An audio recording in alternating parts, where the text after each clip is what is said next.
Once upon a midnight dreary, while I pondered, weak and weary, over many quaint and curious volumes. I've forgotten the word. While I nodded, nearly napping, suddenly there came a tapping.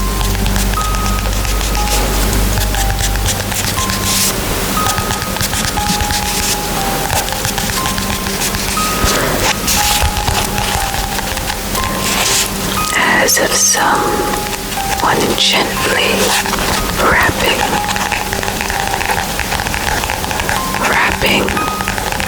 at my chamber door.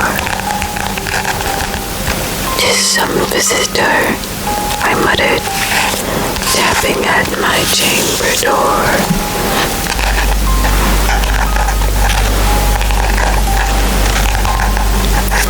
Only this and nothing more.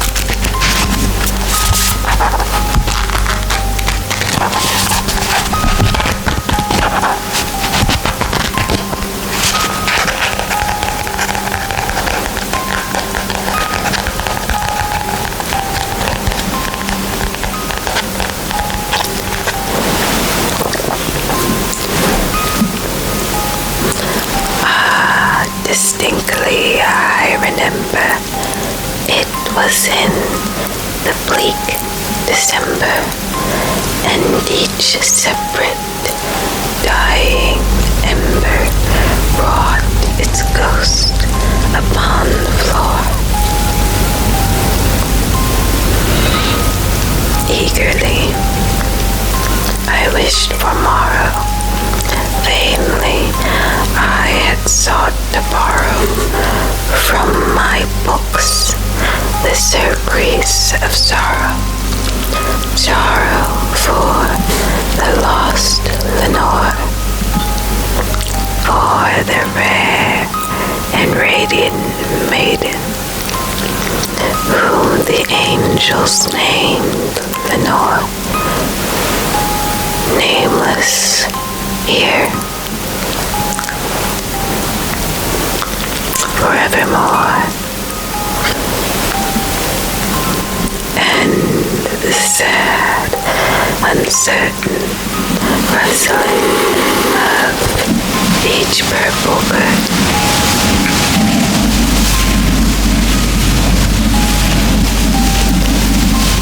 thrilled me, filled me with fantastic terror never felt before.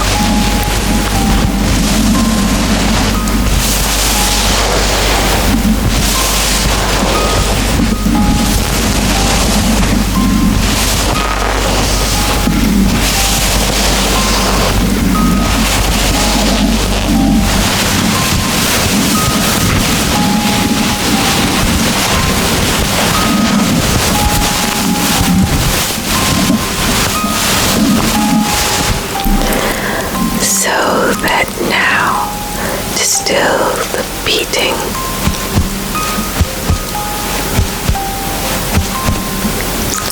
of my heart, I stood repeating, repeating, repeating, repeating, repeating, repeating.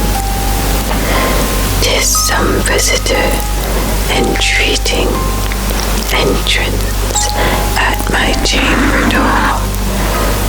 Some late visitor entreating entrance at my chamber door. This is it, and nothing more. Presently, my soul grew stronger, hesitating.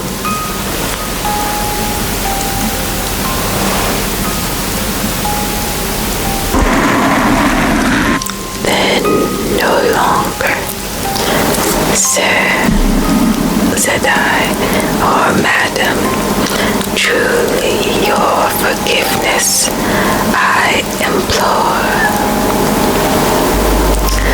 But the fact is I was napping, and so gently you came rapping.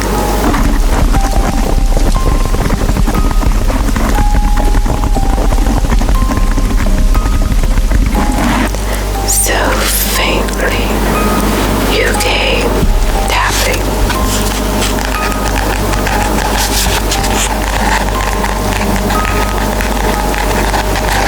Tapping at my chamber door.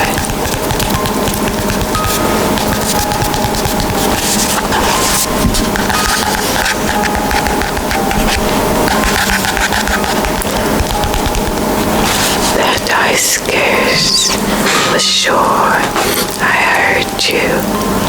Here I opened wide the door. Darkness there and nothing more.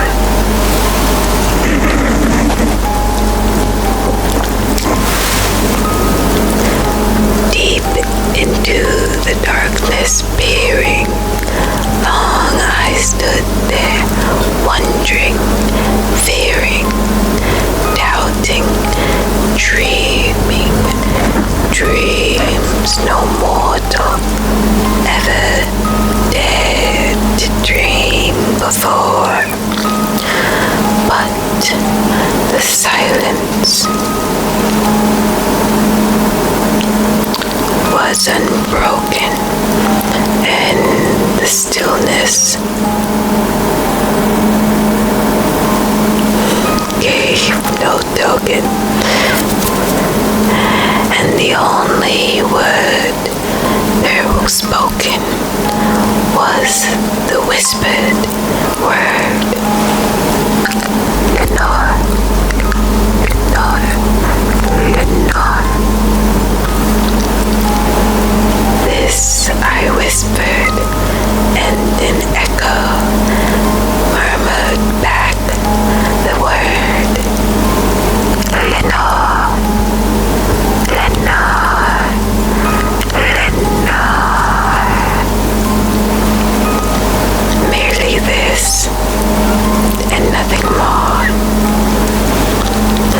Back into the chamber turning, all my soul within me burning. Soon I heard the tapping.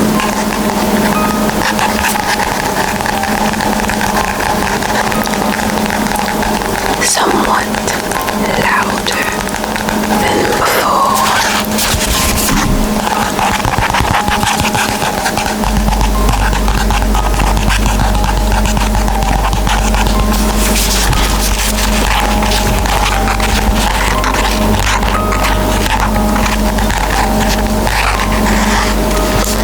Surely, said I, surely, that is something of the window lattice.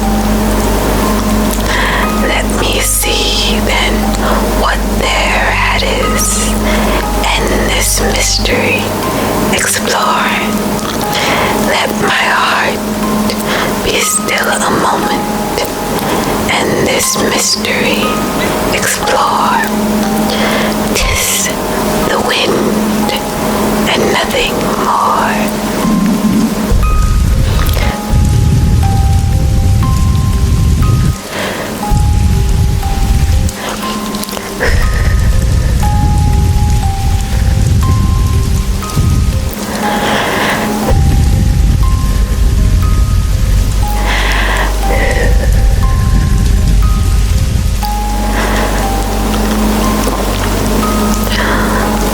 Open here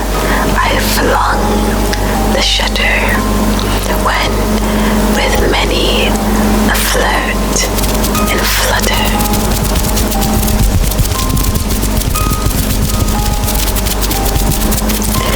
in there stepped a stately raven of the saintly days of yore, not the least obeisance made he, not a minute stopped or stayed he, but with the mane of lord or lady perched above my chamber door, perched upon a bust of Pallas just above my chamber door, perched and sat and nothing more.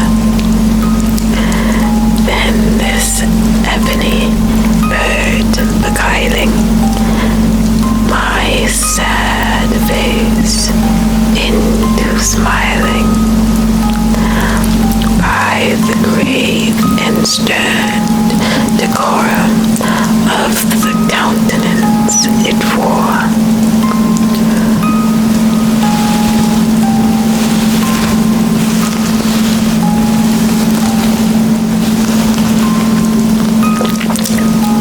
Though thy crest be shorn and shaven, thou, I said, art sure no graven, ghastly, grim, an ancient raven wandering from the nightly shore.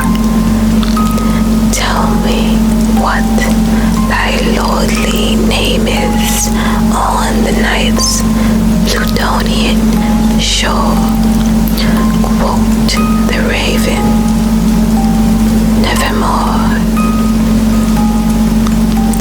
Much I marveled this ungainly, foul, dear discourse so plainly, though its answer little meaning, little relevancy bore. For we cannot help agreeing that no living human being was blessed with seeing bird above his chamber door, bird or beast upon the sculptured bust above his chamber door, with such name as nevermore. But the raven, sitting lonely on the placid bust, spoke only that one word, as his soul in that one word he did outpour.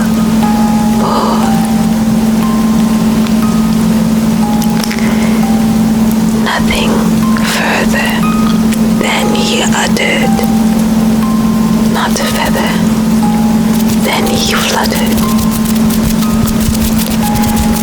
till I scarcely more than muttered.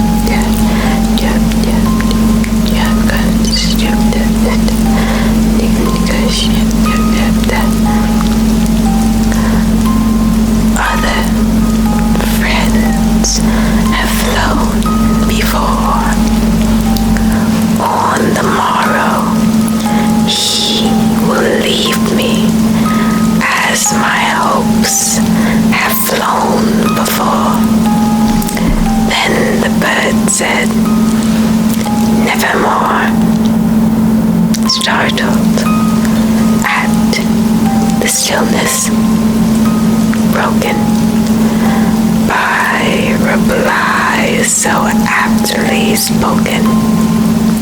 Doubtless, said I, what it utters is its only stock in store, caught from some unhappy master whom unmerciful disaster followed fast and followed faster, till his songs once burden bore, till the dirges of his hope that melancholy burden bore.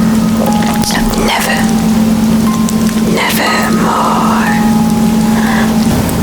But the raven, still beguiling all my fancy into smiling, straight I wheeled a cushioned seat in front of the bird and buzzed and all.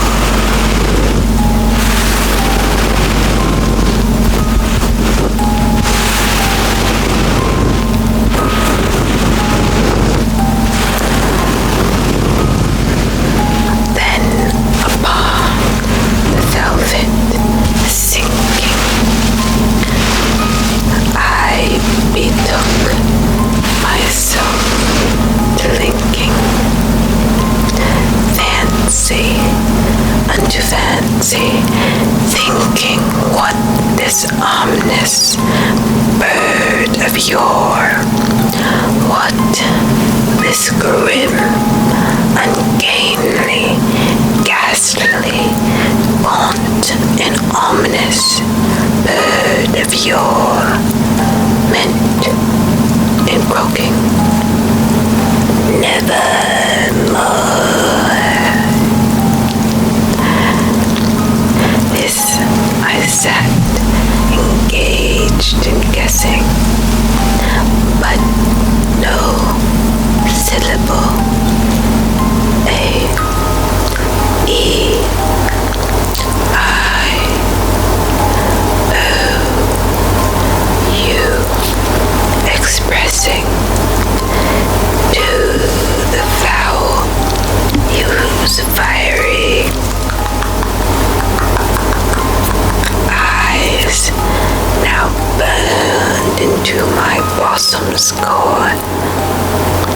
This and more I sat defining, with my head at ease reclining on the velvet cushions lining that the lamplight gloated o'er, but whose velvet violet lining that the lamplight gloated o'er.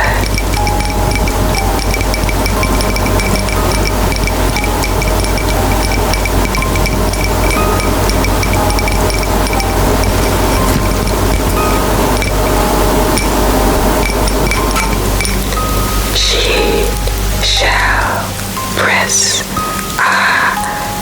nevermore.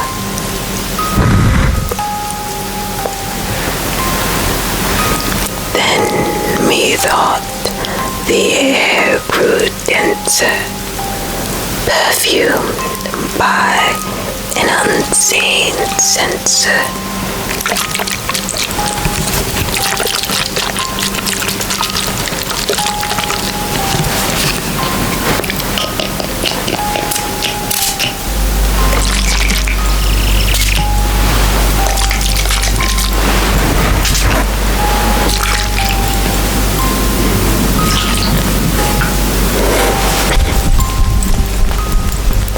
Swung by seraphim whose footfalls tinkled on the tufted floor.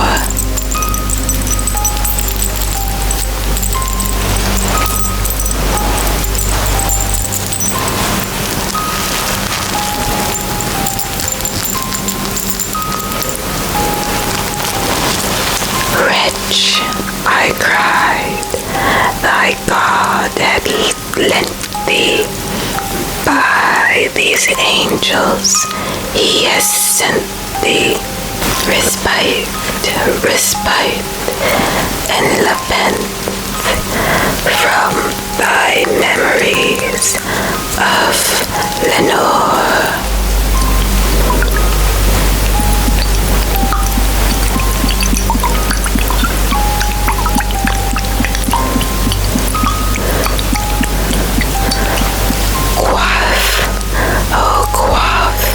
This sky repent and forget this lost Lenore.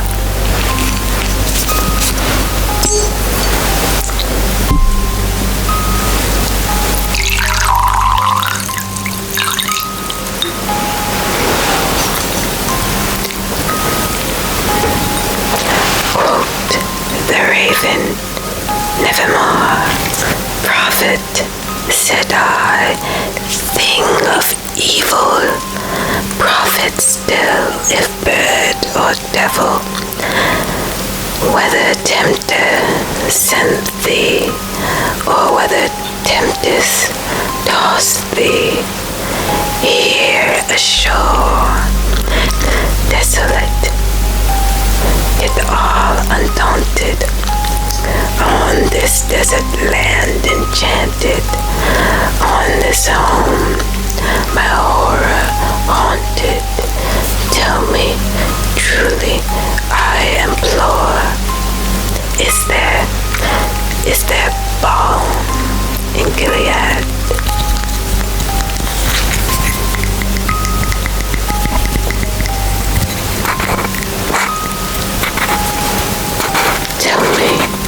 Tell me, I implore.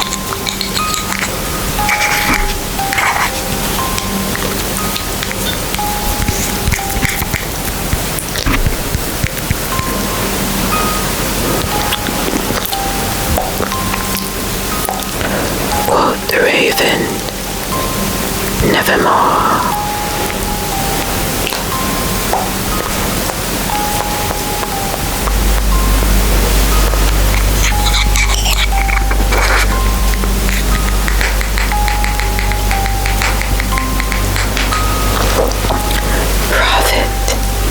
Said I, thing of evil, prophet still, if bird or devil, by the heaven that bends above us, by the God we both adore, tell this soul with sorrow laden, if within the distant Eden it shall clasp.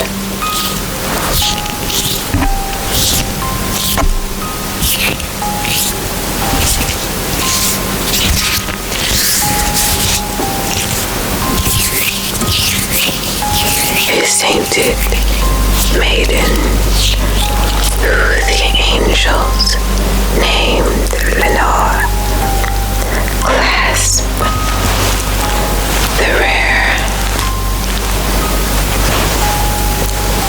and radiant maiden who the angels named Lenore. Quote the raven, nevermore. Be that word a sign of parting. Bird or fiend, I shrieked, upstarting, get thee back into the tempest and the night's Plutonian shore. Leave no black blue.